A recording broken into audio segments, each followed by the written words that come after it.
Hello friends, आप देख रहे हैं आपका चैनल शेयर बाजार विद आयुष। और दोस्तों, हम बात करेंगे आज 15 सितंबर ग्रे मार्केट प्रीमियम के बारे में। बात करेंगे इस वीडियो में Harsha engineers IPO, SMEs IPO grey market के बारे में बात करेंगे। सीएमआर ग्रीन टेक आईपीओ जो एक नया मेनलैंड आईपीओ है वो भी आपको आता हुआ देखने को मिलने वाला है।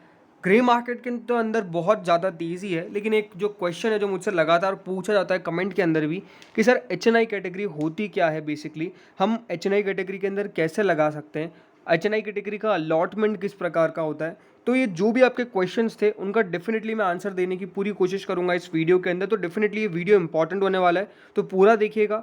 दोस्तों, अगर आप चैनल से पहली बार जुड़े तो आपसे एक ही बात कहूँगा, चैनल को यार ज़रूर सब्सक्राइब कर लीजिएगा ताकि आपको ऐसी इन्फॉर्मेशन अच्छी जो है सबसे पहले मिल सके। एंड नोटिफिकेशन बेल को प्रेस करना बिल्कुल मत भूलिएगा। तो चलिए बात करते हैं हर्षा इंजीनियर्स आईपीओ के बारे में और एचएनआई कैटेगरी जो यहाँ पर किस प्रकार से काम करती है उसके बारे में भी। तो दोस्तों, हर्षा इंजीनियर्स आईपीओ का आज सेकंड डे है। एंड डेफिनेटली कहूँगा कि इस आईपीओ के अंदर तो आपको जरूर अपनी एप्लीकेशन लगा के चलनी ही चलनी है। 330 रुपये का दोस्तों कंपनी के द्वारा प्राइस बैंड रखा गया है with face value of ₹10। 755 crore का इशू है, याद रखिएगा। 225 करोड़ रुपए जो है वो कंपनी के एंकर इन्वेस्टर्स लेके जा चुके हैं। तो उसके बाद से जो बचा हुआ है वो पोर्शन यहाँ पर रिटेलर्स, एचएनआईज, एनआईएस को बांटा गया है। बीएससी एनएससी दोनों पे लिस्ट होगा, 45 शेयर्स मिलेंगे। लेकिन अब इंपॉर्टेंट बात करते हैं दोस्तों यहाँ पर एचएनआई कैटेगरी के ऊपर, बिकॉज ये जो कमेंट थे डेफिनेटली भरे हुए हैं कि यहाँ पे एचएनआई कैटेगरी होती क्या है, हम कैसे अप्लाई कर सकते हैं। तो आप सबको तो देखिए पता ही है कि 3-4 कैटेगरी होती है बेसिकली। क्यूआईबीज, एनआईआईज, बिग एनआईआई, स्मॉल एनआईज हो गए। बाकी आपको देखने को मिलता है रिटेल इन्वेस्टर्स, एम्प्लॉयज़। अब यहाँ पर क्वेश्चन निकल के आता है कि how to apply in these categories. तो देखिए एचएनआईज होते क्या है बेसिकली, जो क्यूआईबीज है वो एचएनआईज भी आप कह सकते हैं, राइट। अब यहाँ पर आपको देखने को मिलेगा एचएनआईज जो होते हैं वो बेसिकली पार्ट ऑफ एनआईआईज है। ये बात ध्यान रखिएगा, एचएनआईज जो होते हैं वो पार्ट ऑफ एनआईआईज है, ठीक है। अब एचएनआईज दोस्तों काम कैसे करते हैं ये आप इंपॉर्टेंट है। अगर आप दोस्तों यहाँ पर सब्सक्रिप्शन लगा रहे हैं एज अ रिटेल इन्वेस्टर्स, तो आपको पता है कि अगर ये आईपीओ फॉर एग्जांपल अभी कितना सब्सक्राइब हो चुका है रिटेल द्वारा, 6 टाइम्स। कितना? 6 टाइम्स। यानी हर 6 में से एक जने को आईपीओ मिलेगा। ये तो आप सबको पता ही है ना कि हर 6 में से एक जने को आईपीओ मिलेगा। तो रिटेल कैटेगरी में होता क्या है दोस्तों, लॉटरी सिस्टम, कि हर 6 में से एक की लॉटरी लग गई, हर 10 में से एक की लॉटरी लग गई। तो रिटेल कैटेगरी में क्या होता है दोस्तों, लॉटरी सिस्टम। लेकिन दोस्तों एनआईआई इन सब में अलग कैटेगरी होते हैं, इन सब में होता है प्रपोर्शनेट बेसिस। कौन सा होता है? प्रपोर्शनेट। यहाँ पे दोस्तों प्रपोर्शनेट में आपको जो शेयर्स है वो मिलते हुए देखने को मिलते हैं ना। कैसे देखिए वो प्रपोर्शन निकाला जाता है, अब ये आपको समझना इंपॉर्टेंट है, राइट। अब सबसे पहली बात तो देखिए आईपीओ कितना सब्सक्राइब होता हुआ देखने को मिला है, 5.55 टाइम्स। कितना? 5.55 टाइम्स। अब हमेशा मैं आपको कहता हूँ कि देखिए क्यूआईबीज आखिरी दिन पैसा लगाते हुए देखने को मिलते हैं, तो उसके पीछे का एक कारण है दोस्तों। जब भी दोस्तों क्यूआईबीज पैसा लगाते हैं तो वो एक प्रपोर्शनेट बेसिस पे लगाते हैं कि अगर आईपीओ फॉर एग्जांपल अभी आपको कितना टाइम सब्सक्राइब होता है वो देखने को मिला है, 5 टाइम्स। अगर दोस्तों यहाँ पर एक क्यूआईबी है तो वो कम से कम उसको 5 लॉट लगाएगा तब जाके एक लॉट पक्का मिलेगा। जी हाँ, इसमें ये होता है। इनके अंदर दोस्तों जो पैसा लगाना होता है वो याद रखिएगा, नॉट 15,000 बट 2 लाख रुपए का कम से कम बिड होता है। तो अब जाके आप, एक एचएनआई है, 2 लाख से लगाकर 5 लाख तक की बिड जो है वो एचएनआई लगा सकता है। और वो दोस्तों बिड जो लगाएगा वो इस प्रकार से लगाएंगे कि कितना आपको गुना वो सब्सक्राइब होता हुआ देखने को मिला है। यानी अगर यहाँ पे दोस्तों 5 टाइम सब्सक्राइब हुआ है तो कम से कम 5 लॉट अगर आप एचएनआई में अप्लाई करेंगे तब जाके आपको एक लॉट पक्का मिलेगा, क्योंकि वो प्रपोर्शनेट है। 5:5 हो गया ना।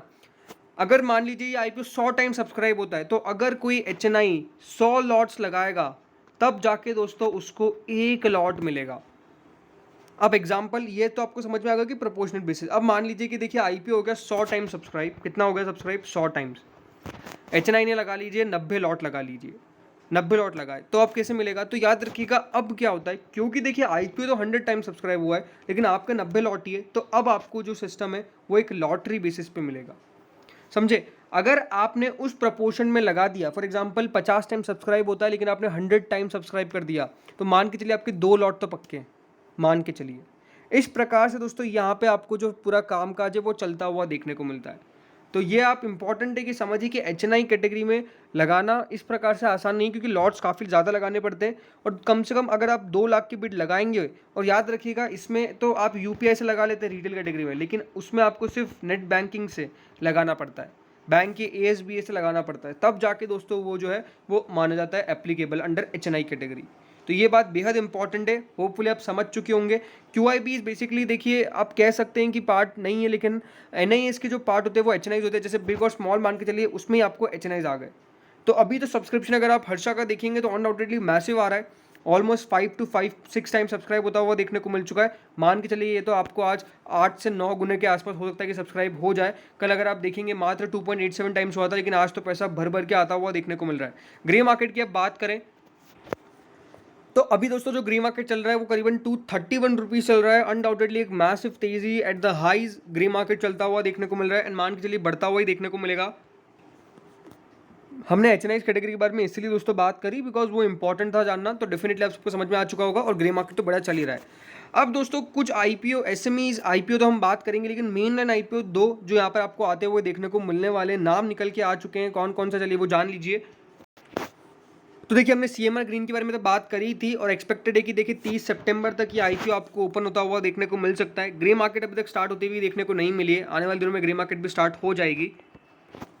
बट ये मान के चलिए एक मेनलाइन आईपीओ जो आपको खुलता हुआ देखने को मिलेगा आफ्टर हर्षा इंजीनियर्स। एक और नाम निकल के आ रहा है अब, और वो है दोस्तों DCX सिस्टम्स। DCX सिस्टम्स जो आईपीओ है वो हो सकता है कि लास्ट वीक ऑफ सितंबर जो है आपको आता हुआ देखने को मिलेगा। जो लोग नहीं जानते कि देखिए DCX सिस्टम बेसिकली कंपनी कौन सी है, तो देखिए DCX सिस्टम जो है वो इंडिया की लीडिंग प्लेयर्स है in the field of manufacture of electronic sub systems and cable harnesses in terms of manufacturing capability and revenue in fiscal 2021। जो कंपनी है वो बेसिकली इंगेज है किस काम में, इंटीग्रेशन ऑफ मैन्युफैक्चरिंग, केबल का काम करती है, वायर हार्नेसेस का काम करती हुई देखने को मिलती है। कंपनी 2011 में शुरू हुई थी और बेसिकली काम करना चालू किया था इन लोगों ने IOP जो इंडियन ऑफसेट पार्टनर है, और यहाँ पे काम किया गया उनका OEMs के ऊपर। तो अनडाउटेडली कंपनी आती हुई देखने को मिलने वाली है। कंपनी बहुत तेज़ी से ग्रो करती हुई देखने को मिली है। CAGR 46.22% का रहता हुआ देखने को मिला है एंड डेफिनेटली डिफेंस और एरोस्पेस में भी इनके पास काफ़ी अपॉर्चुनिटीज़ है जिसके ऊपर ये कंपनी काम कर रही है। तो डेफिनेटली एक इंटरेस्टिंग कंपनी DCX सिस्टम्स जो है वो आता हुआ देखने को मिलेगा। अब जो भी आईपीओ आ रहे हैं देखिए ज़्यादा बड़े आईपीओ नहीं है, ये भी मान के चलिए 600 करोड़ रुपए के आसपास का आईपीओ माना जा रहा है कि आता हुआ देखने को मिलेगा। अभी तक फाइनलाइज नहीं है बट डेफिनेटली आने वाले दिनों में ये भी आईपीओ जो है वो खुलता हुआ देखने को मिलेगा। अब बात कर लेते हैं दोस्तों कुछ एसएमईज आईपीओ के बारे में। वैसे हाँ, आज लिस्टिंग होती हुई देखने को मिली वर्चुओसो की, मैसिव लिस्टिंग होती हुई देखने को मिली। अनडाउटेडली जो 56 रुपये का शेयर था, मोर देन 110 रुपीज़ के ऊपर लिस्टिंग होना ये बहुत मैसिव बात होती है, तो इन्वेस्टर्स ने बहुत अच्छा पैसा कमाए। अब एसएमईज आईपीओ में अगर आप देखेंगे तो वरेनियम क्लाउड 27 रुपये के आसपास ग्रे मार्केट चलती हुई देखने को मिली है अपकमिंग आईपीओ। तापी फ्रूट्स का देखेंगे 7,000। अन्नपूर्णा खुलता हुआ देखने को मिल चुका है, 98,000 बायर्स चलते हुए देखने को मिल रहे हैं, काफ़ी इंटरेस्टिंग है। मेगा फ्लेक्स 16 रुपये के आसपास, शांति दूध में कोई ट्रेड्स नहीं है। वर्चुओसो तो जैसे मैंने आपको कहा कि लिस्ट होता हुआ देखने को मिला ही है। साबर फ्लेक्स अगर आप देखेंगे तो ये सब जो आईपीओ बेसिकली लिस्ट होते हुए देखने को मिल चुके हैं, बट इनके ऊपर अभी भी ग्रे मार्केट दिखा रहा है। बट ओवरऑल जैसा मैंने कहा कि एक्शन बहुत है, भले वो ग्रे मार्केट के अंदर आपको देखने को मिले, एसएमईज में देख लीजिए या फिर मेन लाइन देख लीजिए। अच्छा अभी आपको यहाँ पर मार्केट्स के अंदर इन स्पेस में कह सकते हैं कि काम होता हुआ देखने को मिल रहा है। आज TMB बैंक की लिस्टिंग हुई, डिसअपॉइंटेड लिस्टिंग थी बट ठीक है जो भी होती हुई देखने को मिली, बिकॉज जो प्राइस बैंड था वो कम करके 510 रुपये हो चुका था, तो उस हिसाब से पैसा मिलता हुआ देखने को मिला है, तो वो भी ठीक है। तो ओवरऑल यहाँ पर ठीक है, जिन लोगों ने भी आईपीओ मिला है उनको लगा है। अभी भी अगर आप देखेंगे तो लॉस प्रॉफिट ऑलमोस्ट सेम ही है, तो कोई दिक्कत वाली बात नजर नहीं आ रही है। तो फ्रेंड्स इस वीडियो में इतना ही था। होप सो वीडियो बढ़िया लगा होगा, अगर लगा तो लाइक कर देना, चैनल से नए जुड़ो सब्सक्राइब कर देना। Thank you friends watching this video.